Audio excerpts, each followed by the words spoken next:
எங்களுடைய தலைவர் எழுச்சி தமிழர் தொல்காப்பியன் திருமாவளவன் அவர்கள் நேற்றைக்கு முதல் நாள் கொடுத்த அறிக்கை என்பது தூய்மை பணியாளர் அவர்களை நிரந்தரப்படுத்த வேண்டும்.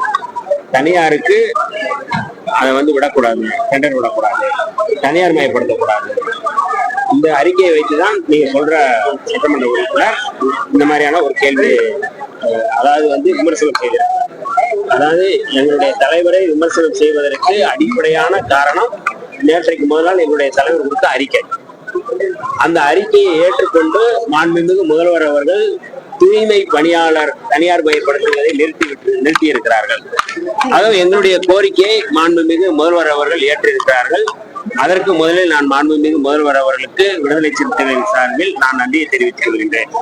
ஆக இந்த விமர்சனம் என்பது எங்களுடைய தலைவர் ஆக்கப்பூர்வமான விமர்சனத்தை மாண்புமிகு முதல்வர் அவர்களே ஏற்றுக்கொண்டதனால் அவருடைய விமர்சனத்தை நாங்கள் புறக்கணிக்கிறோம். பட்டியலின மக்கள் மேம்பாட்டுக்கான தாட்கோ உருவாக்கப்பட்டிருக்கு. தாட்கோல கடனுதவி கேட்கும் பொழுது அந்த கடனுதவி தேசியமயமாக்கப்பட்ட வங்கிகளுக்கு அந்த மயில் அனுப்புறாங்க. ஆனா அங்க போனீங்கன்னா அதிகப்படியா இந்தி தேர்தல் மட்டும்தான் இருக்கிறாங்க. பெரும்பாலான தேசியமயக்கப்பட்ட வங்கிகள்ல தமிழ் தேர்தல் பணியாற்றுறது கிடையாது. இதனால அவங்க அந்த என்ன தொழில் செய்ய போறது பெரிய தடை ஏற்படுறதோடு அவங்களுக்கான முறையான அந்த கடன் உதவி கிடைக்கிறது இல்ல. எதிர்காலத்துல கூட்டுறவு வங்கி மூலமாக வங்கி கடன் வழங்கப்படுவாங்க. இல்ல, அதாவது இந்த தாட்கோ பிரச்சனை அப்படிங்கிறது நீண்ட காலமா லோனுக்கு அப்ளை பண்ணவங்களுக்கு அது ரொம்ப கடினமா இருக்கு.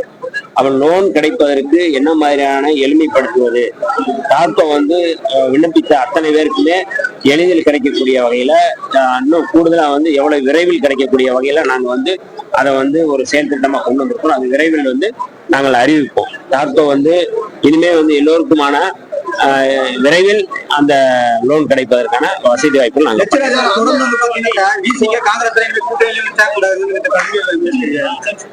யார் அவருன்னு எனக்கு தெரியல, அதை யாருன்னு தெரியல. அவரு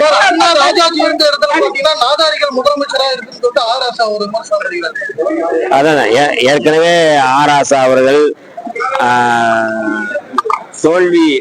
தோல்வி ஏற்பட்டதிலிருந்து மிகுந்த மன உளைச்சல், பல விதமான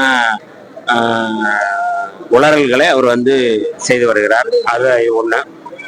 இப்ப அவர் விடுதலை சிறுத்தைகளை, இடதுசாரிகளை அவர் தாக்குதல் நடத்துவதன் மூலமாக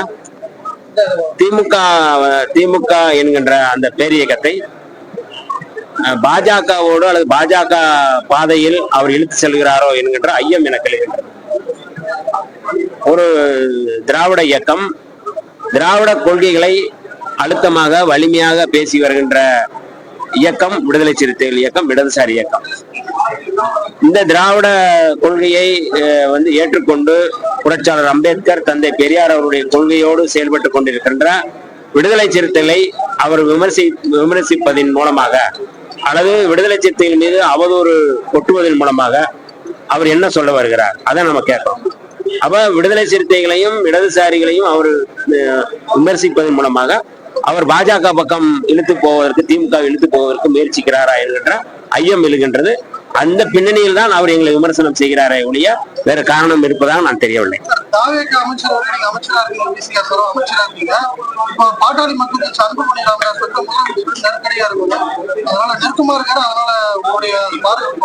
புரியல, என்ன சொல்றீங்க?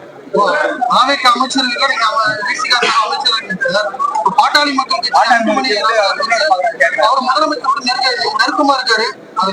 இல்ல, ஒரு முதல்வர் தமிழ்நாட்டுக்கான முதல்வர், தமிழ்நாட்டு மக்களுக்கான முதல்வர், எல்லோருக்குமான முதல்வர், எல்லா கட்சிகளுக்கும் அவர் நெருக்கமா தான் இருப்பார். அது தவறு இல்லையே. கொள்கை அடிப்படையில அவர் ஏற்றுக்கொண்ட கொள்கையில என்ன மாதிரி செயல் திட்டங்களை முன்வைக்கிறார் என்றுதான் பார்க்கணும். ஆக மாண்புமிகு முதல்வர் அவர்கள், ஜோசப் விஜய் அவர்கள் மிகுந்த தெளிவோடு இடதுசாரி கொள்கையோடு இடதுசாரி கட்சிகளை முன்வைத்து அவர் இங்க ஆட்சி நடத்துகிறார். ஆக யார் வேண்டுமானால் சமூக நீதி தொடர்பாக, சாதிவாரி கணக்கெடுப்பு தொடர்பாக மரியாதைக்குரிய அன்புமணி ராமதாஸ் அவர்கள் சந்திக்கிறார்கள். தவறில்லையா? என்னுடைய கொள்கையும் கோட்பாடும் அதுதான். சாதிவாரி கணக்கெடுப்பு நடத்தணும் அப்படிங்கிறத எங்களுடைய நிலைப்பாடு. அதான் மரியாதைக்குரிய அன்புமணி ராமதாஸ் அவர்கள் சொல்றாரு. அதனால சந்திப்பது தவறு இல்லையா? நெருக்கம் காட்டுவது தவறு இல்லையா? ராணிப்பேட்டை மாவட்ட ஆட்சியர் வளாகத்தில் அம்பேத்கர் சிலை அமைக்கப்பட்ட நடவடிக்கை எடுக்கப்படுமா சார்? வடார்காடு மாவட்டம் அம்பேத்கர் மாவட்டம், கடையப்பட்ட மாவட்டம், வேலூர் மாவட்ட ஆட்சியர் வளாகத்தில் அம்பேத்கர் சிலை இருக்கு. அது பிரிந்து வந்த ராணிப்பேட்டை மாவட்ட ஆட்சியர் வளாகத்தில் சிலை நடவடிக்கை. ராணிப்பேட்டையில் மட்டுமல்ல, தமிழ்நாடு முழுக்க அதாவது வந்து புரட்சியாளர் அம்பேத்கர் சிலை வைப்பது தொடர்பாக, பெண்களை சிலை அமைப்பது தொடர்பாக, இட பிரச்சனை தொடர்பாக நிறைய மனுக்கள் வந்திருக்கின்றன. இதையெல்லாம் நாங்கள் வந்து முறையாக பரிசீலித்து முழுமையாக புரட்சியாளர் அம்பேத்கர் சிலை வைப்பதற்கு எளிதான அனுமதி பெறுவதற்கான வழிவகைகளை செய்து கொண்டிருக்கிறோம். அதற்கான செயல் திட்டங்களை நாங்கள் வந்து பார்த்துக்கிறோம். விரைவில் வந்து அந்த எளிமைக்குள்ள பகுதியில வந்து ஒரு 3-4 ஆண்டுகளமா அம்பேத்கர் சிலை தலையே இல்லாம இருக்காரு. என்ன நடவடிக்கை எடுக்கிறீங்க? தலையே இல்லாம